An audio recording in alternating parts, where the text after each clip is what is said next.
hello friends खुलुमबाय आंनि बड' जब इनफो यूट्यूब चेनेलाव फिन खनसेबाव गासैखौबो बराय हरबावबाय आरोबाव लोगोसे गोदाननि आपडेट लाना फैबावबाय आं नोंथांमोननि गेजेराव बेनो जाहैबाय दिल्ली पुलिसनि आपडेट थ' बेवहाय नोंथांमोना नुनो मोनदों दिल्ली पुलिसाव एप्लाइ जासिगोन बिनि भेकेन्सि डिक्लेयार जाबाय बेवहाय दङ भेकेन्सिया 5846 थ' जोबोद मोजां दङ जाय नोंथांमोना फंबाय बिनानावमोना दिल्ली पुलिसाव मावनो गोसो दङ एप्लाइ खालामनो हासिगोन आरो बेवहाय हौवाफोर हिन्जावफोर गासैबो एप्लाइ खालामनो हागोन आरो बेवहाय दङ अल आसाम केन्डिडेट्सआ एप्लाइ खालामनो हागोन आरो बिनि बैसोआ जागोन 18 निफ्राय मिनिमाम जाहैगोन आप टु माने 30 सिम थ' नोंथांमोना नुनो मोनगोन माखासे माने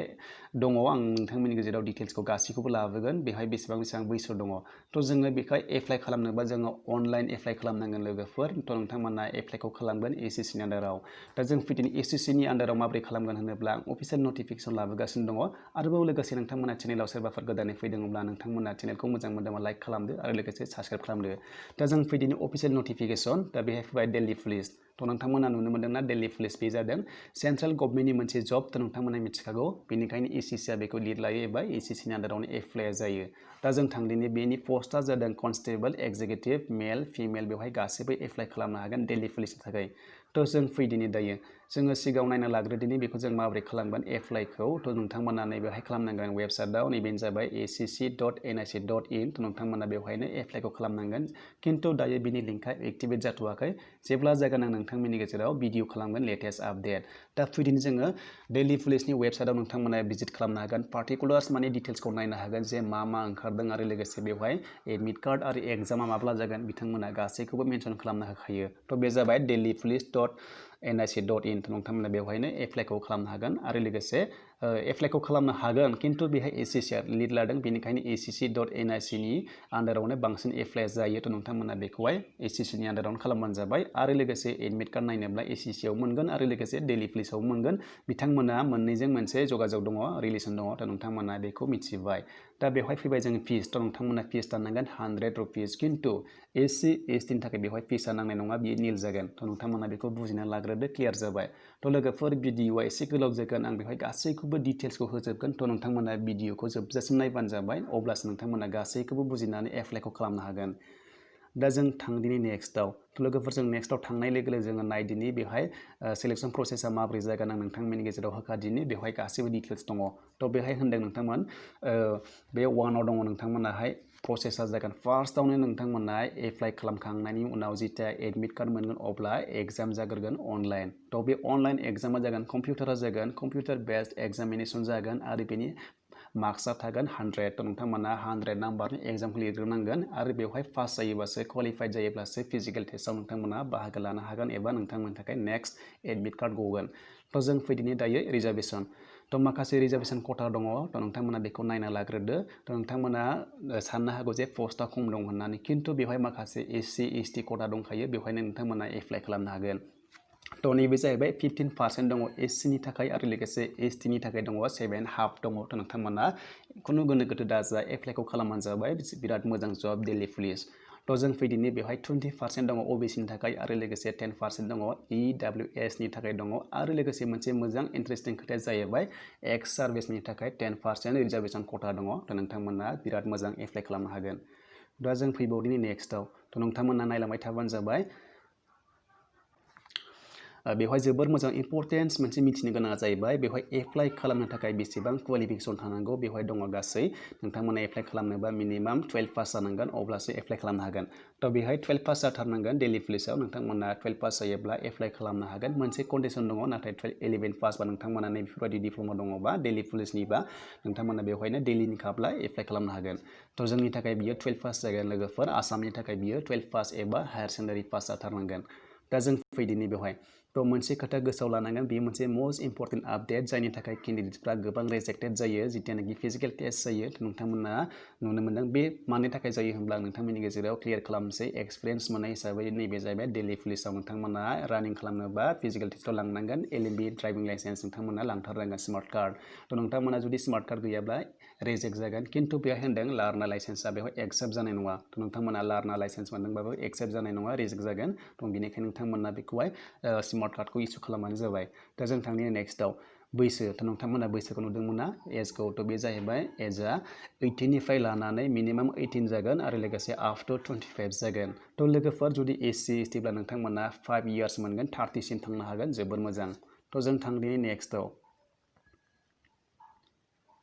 दायो जों नायखादिनि फिजिकेल स्टेन्डार्ड टेस्टनिखौ जों माबोरै खालामनांगौ बेहाय दङ लोगोफोर हाइटआ नोंथांमोना 170 जानांगोन गोजौआ 170 जानांगोन नाथाय नोंथांमोना जुदि नर्थ इस्टनिब्ला नोंथांमोनाहाय जागोन 165 सेन्टिमिटारबानो जागोन थ' जोबोर मोजां नोंथांमोना 5 सेन्टिमिटार गाहायाव मोनदों थ' नोंथांमोननि थाखाय जोबोर मोजां बारा टेनसन लानाङा नोंथांमोना हाइटखौहाय खमब्लाबो बेवहाय एप्लाइ खालामनो हागोन दा जों थांदिनि नेक्स्टआव लोगोफोर चेस्ट नोंथांमोना चेस्टखौहाय नुनो मोनदों मिनिमाम 81 जानांगोन सेन्टिमिटार लोगोसे एक्सपेन्ड खालामबा 85 जानांगोन खिन्थु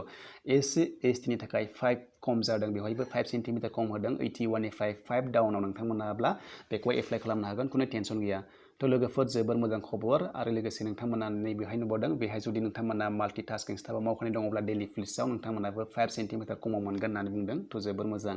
दा जों फैदिनि लोगोफोर फिजिकेल एन्डुरेन्स टेस्ट आरोना बेवहाय एन्डुरेन्सआ माने माबोरै जागोन थ' नोंथांमोननि गेजेराव आं गासैखौबो डिटेल्सखौ होखानोसै थ' नोंथांमोना नायबानो जाबाय डिपार्टमेन्टेल दङ एक्स सार्भिसमेन दं आरो लोगोसे फ्रेश केन्डिडेटनि थाखायबो बेवहाय दंखायो मेलनि जागोन आरोना बे लोगोफोर हौवाफोरनि थाखाय थ' नोंथांमोना नुनो मोनदों बेवहाय नोंथांमोननि बेवहाय रानिंआ दङ गासै दङ बेहाय 1600 मिटार्स दङ थ' नोंथांमोना 1600 यानि 1600 मिटार खारनांगोन थ' जुदि नोंथांमोना बैसोआ 30 सिमबा नोंथांमोना 6 मिनिटआवहाय 1600 मिटार खारनांगोन आरो लोगोसे लं जाम्पखौ बारनांगोन नोंथांमोना 14 फिट्स आरो लोगोसे 3.9 नोंथांमोना हाइ जाम्प बारनांगोन दा फैबाय जुदि नोंथांमोना 30 निफ्राय लानानै 40 सिमब्ला नोंथांमोननि बैसोआ 7 मिनिट्स मोनगोन माने बेहाय बैसो लाना बैसो टाइमखौहाय आलदा होदों बेहाय 7 मिनिट्सआव नोंथांमोना खारनांगोन आरो बेवहाय 1600 मिटारखौ आरोबाव फैबाय बिसोरनि लं जाम्पआबो खम जागोन 13 फिट जागोन आरो लोगोसे हाइ जाम्पआबो खम जागोन 3.6 जागोन नोंथांमोननिया आरो जुदि नोंथांमोना एबभ 40 इयार्सबा 8 मिनिट्स मोनदों जोबोर मोजां आरो लोगोसे लं जाम्पआ 12 फिटल' जागोन आरो लोगोसे 3.3 हाइ जाम्प जागोन थ' जोबोर मोजां खबर थ' नोंथांमोना बेवहाय आजादि जागोन फिजिकेल टेस्टआव थ' जों फैदिनि नेक्स्टआव लोगोफोर बेवहाय नुबावदों एक्जिकिउटिभ बे हिन्जावफोरनि थाखाय कनस्टेबल बेवहायबो नोंथांमोननि क्वालिफिकेसना 12 पास जानांगोन आरो बैसोआबो एखेयानो 18 निफ्राय लानानै 25 जागोन SC ST नि थाखाय 5 इयार्स दङ OBC नि थाखाय 3 इयार्स दङ थ' नोंथांमोना बेवहाय खालामनो हागोन दा जों फैदिनि बेवहायबो हिन्जावफोरनि खारनायखौ नायदिनि जों खारनाय बारनायखौ बेसेबां दङ नोंथांमोननि हाइटआ जानांगोन हिन्जावसाफोरना जाहैगोन 157 सेन्टिमिटार जाहैनांगोन आरो लोगोसे बेवहाय दङ नर्थ इस्टनि थाखाय बेवहायबो खम खालामना होनाय दङ 2 सेन्टिमिटार लोगोफोर SC ST नि थाखाय 2 सेन्टिमिटार खमायना होदों नोंथांमोना 157 निफ्राय लानानै 155 सेन्टिमिटारबा नोंथांमोना बेवहाय एप्लाइ खालामनो हागोन एबा सेलेक्सन जागोन दा जों फैदिनि नेक्स्टआव गासैखौबो डिटेल्सखौ नायलांजोबखादों जाहाथे गोनो गोथो जाया आं गासैखौबो स्टेप बाय स्टेप खालामजोबखाबाय जे जाहाथे माने मिलायाब्ला एप्लाइखौ खालामनाङा मिलायोब्ला नोंथांमोना एप्लाइखौ खालामनो हागोन दा फैबाय जों लोगोफोर हिन्जावसाफोरनि बेहाय खारनाय बारनाय बेसेबां जागोन थ' नोंथांमोना जुदि 30 बोसोरसिमबा एबा 30 इयार्ससिमबा नोंथांमोना मात्र खारनांगोन 1600 मिटारखौनो खारनांगोन खिन्थु टाइमा होदों 8 मिनिट्स थ' जोबोर मोजां नोंथांमोना 8 मिनिट्स टाइम मोनदों मेक्सिमाम टाइम होनाय जादों बेवहाय हिन्जावसाफोरनि थाखाय खिन्थु 1600 मिटारानो जागोन बेवहायबो आरो बेवहाय लं जाम्पआ नोंथांमोनाहाय 10 फिटल' जागोन आरो हाइ जाम्पआ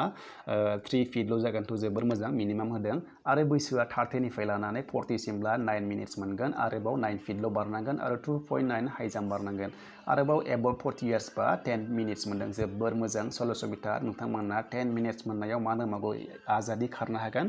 आजादि क्वालिफाइड जागोन आरो लं जाम्पआ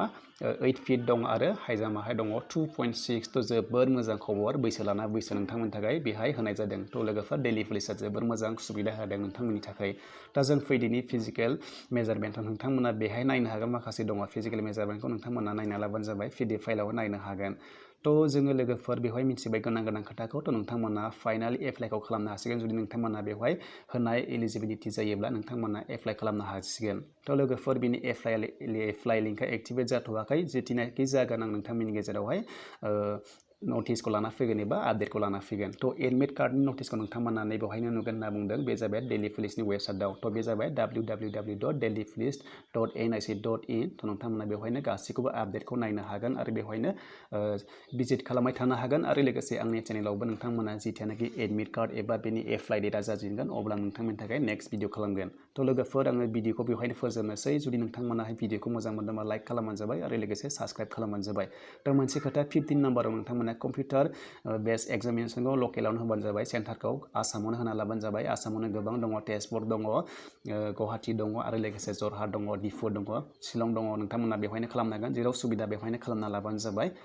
आरो साबजेक्ट्स दंखायो लोगोफोर थ' बेवहाय होनदों आरो ना मोनब्रै टाइपनि जागोन पार्ट 4 जागोन आरो बेनि एग्जामा थ' बेवहाय नुदों गासै 100 मार्क्सनि जागोन लोगोफोर मेक्सिमाम मार्क्सआ दङ नै बेवहाय हमना ला जिकेआव दङ 50 नाम्बार दङ आरो लोगोसे रिजनिंआव दङ 25 दङ निउमेरिकेल एबिलिटियाव दङ 15 दङ लोगोफोर थ' बिदिनो आरो कम्पिउटार टेस्टआव दङ 10 गासैखौबो लानानै 100नि जागोन थ' नोंथांमोना 100नि बेवहाय एग्जाम लिरनांगोन थ' सिलेबासखौ नोंथांमोना नायना लाबानो जाबाय बेवहाय माखासे सिलेबास होनाय दङ जिकेआव मा फैगोन थ' नोंथांमोना बेखौ नायना लादो रिजनिंआव मा फैगोन पिडिएफ फाइलाव नायना लादो आं बुंबाय थायोब्ला जोबोद गोलाव जागोन भिडिअआ थ' नोंथांमोना नायबानो जाबाय बेवहाय दङ पार्ट 1 पार्ट 2 3 4 सिम जाहैगोन आरो थ' नोंथांमोना बेखौहाय नायना लानो हागोन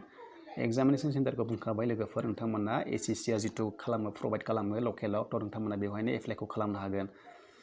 थ' लोगोफोर भिडिअआ बेखिनियानोसै नोंथांमोना भिडिअखौ मोजां मोनदोंबा लाइक खालामदो आरो लोगोसे साबस्क्राइब खालामदो गोदानै फैदोंमोनब्ला आरो लोगोसे भिडिअखौ हानायसेबां शेयार खालाम जाहाथे बयबो मिथिनानै एप्लाइखौ खालामनो हायो आरो लोगोसे भिडिअखौ आं बेवहायनो फोजोबबाय